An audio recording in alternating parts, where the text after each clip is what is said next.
Hi students, myself Dr. N. Ragini, Associate Professor of Physics, GFGC, Kuvempu Nagar, Mysore. I will be presenting a video for final year BSc students, syllabus related to optoelectronics on the topic based on organic light emitting diode. The contents of the presentation is in 8 parts. As you can see, the introduction, firstly, and then working and operations. After that, comparison of LED and OLED as well as OLED and LCD, followed by the types of OLEDs, including advantages and disadvantages. Next, we have applications. Lastly, conclusion with references. I would like to begin with the introduction. The first OLED device was developed by Eastman Kodak in 1987. Chemists Ching W. Tang and Stephen Van Slyke were the principal investors. Emerging trends for display in devices are studied here. Main principle behind OLED technology is electroluminescence. They are named organic because they consist primarily of carbon, hydrogen and oxygen. Here we have the definition of OLED. What is an OLED? OLED is a light emitting diode in which emissive electroluminescent layer is a film of organic compound that emits light in response to an electric current. The working principle is a voltage is applied across the anode and cathode. Current flows from cathode to anode through organic layers. Electrons flow to emissive layer from the cathode. Electrons are removed from conductive layer, leaving holes. Holes jump into emissive layer. Electron and hole combine and light is emitted. Fabrications or the manufacturing of OLED is by the vacuum deposition or vacuum thermal evaporation, organic vapor phase deposition, using NPB, that is naphthalene substituted benzidine, AlQ3, thermal vapor or vapors are deposited. Then screen printing and also by inkjet printing technology. A polymer such as poly N-vinyl carbazole is used as host material to which an organometallic complex is added as dopant, that is iridium complex IRMPPY3 phosphorescent dopant emits green light. Fluorescent dye can be chosen to obtain light emission at different wavelengths, and compounds such as perylene, rubrene and quinacridone derivative. They are used as a fluorescent dye. Here we can see the operations of OLED device from the schematic. A voltage is applied across OLED anode is connected to positive and cathode to negative terminal of the power supply. Electrons flow from cathode to anode. Emissive layer gets negatively and conductive layer gets positively charged.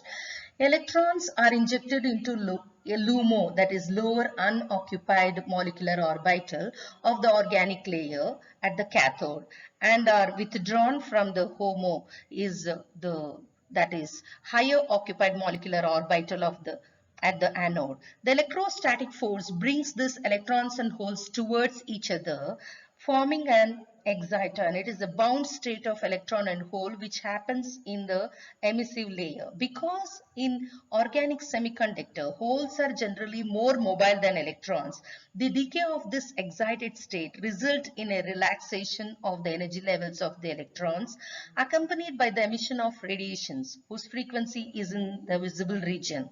That is, lambda depends on band gap of the material, that is the difference in energy between HOMO and LUMO. An OLED emits almost monochromatic radiations. You can see from this figure easily how the electron and hole combine to give the radiations. that is the monochromatic radiations. This is again a picture. Here we can see the picture of OLED. At the bottom left, we can see the exciton formation, and at the bottom right, we have the excitation of molecules which takes place. The electron and hole pair, the exciton is either a singlet or in triplet state. On an average, one singlet and three triplet states are formed for every 4 electron hole pair. The exciton transfers its energy to a phosphorescent molecule which is added to one of the layer in OLED. In turn emits a photon in triplet state.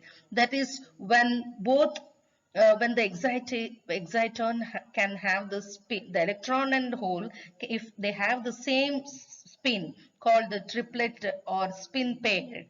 A singlet state is a state decays very quickly within a few nanoseconds, emits a photon in a process called fluorescence. Spin is opposite, and it is paired singlet.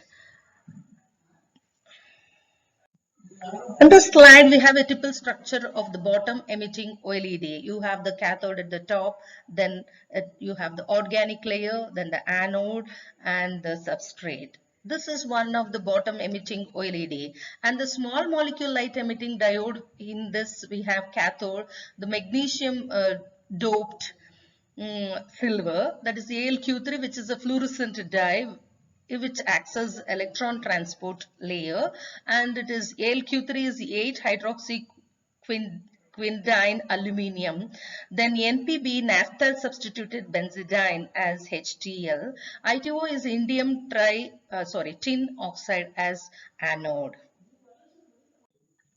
Layers of OLED.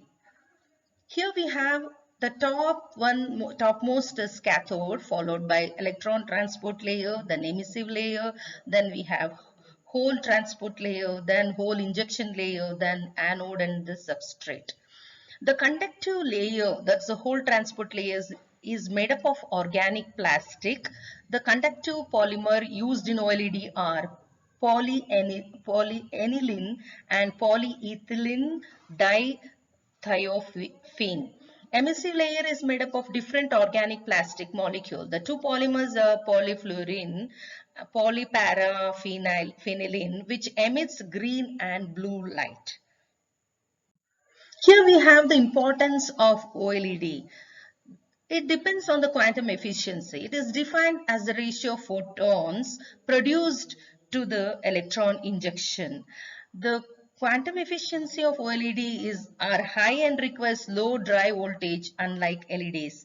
OLEDs do not require backlighting and self-luminous. They does not consume more power, unlike LEDs and ordinary light bulbs.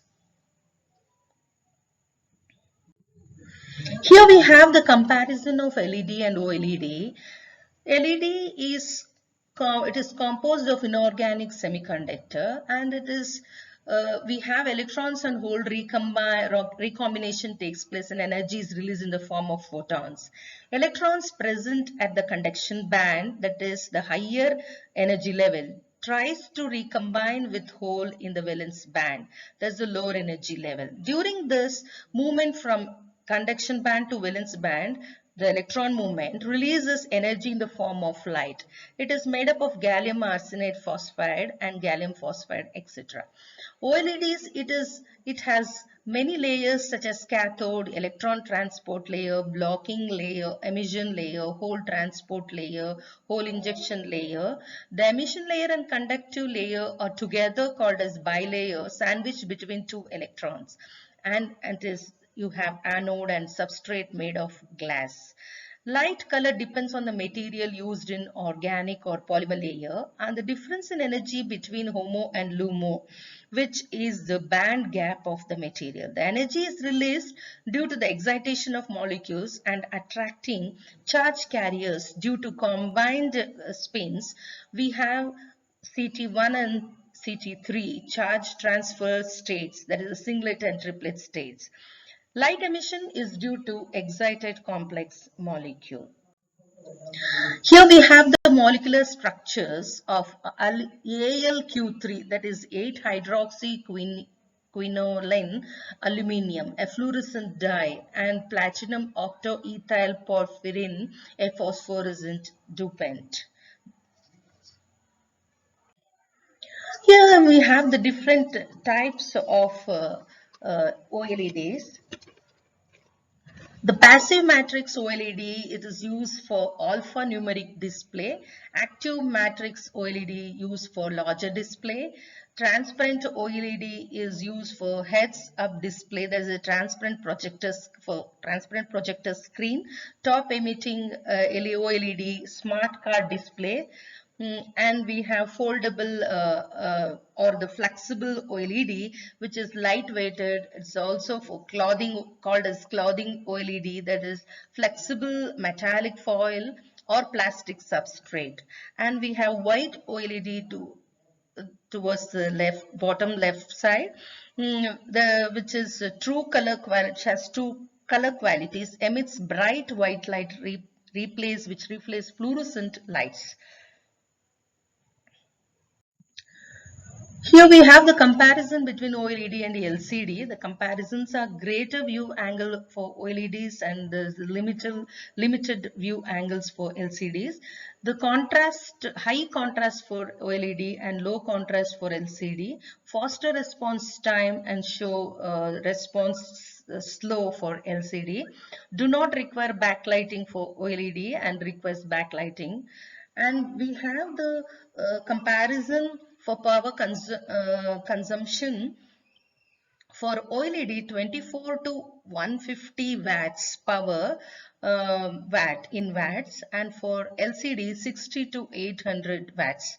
Contrast is 10,000 is to 1 contrast between OLED and LCD, and response time is 0.05 milliseconds for OLED and for LCD 8 to 12 milliseconds.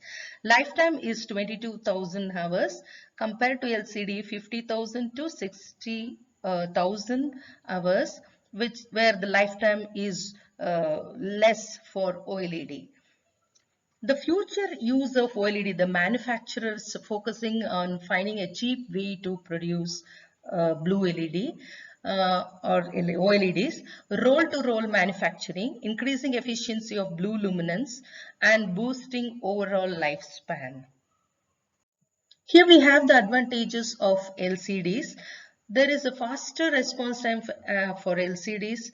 They consume significantly less energy for OLEDs, can be transparent when off, flexible and conformal displays, thinner display, no backlight required, better contrast ratio, then wider viewing angle 170 degree, low cost material and fabrication method, less expensive than LCD due to lesser components, can be made using plastic screens. LCDs require glass backing.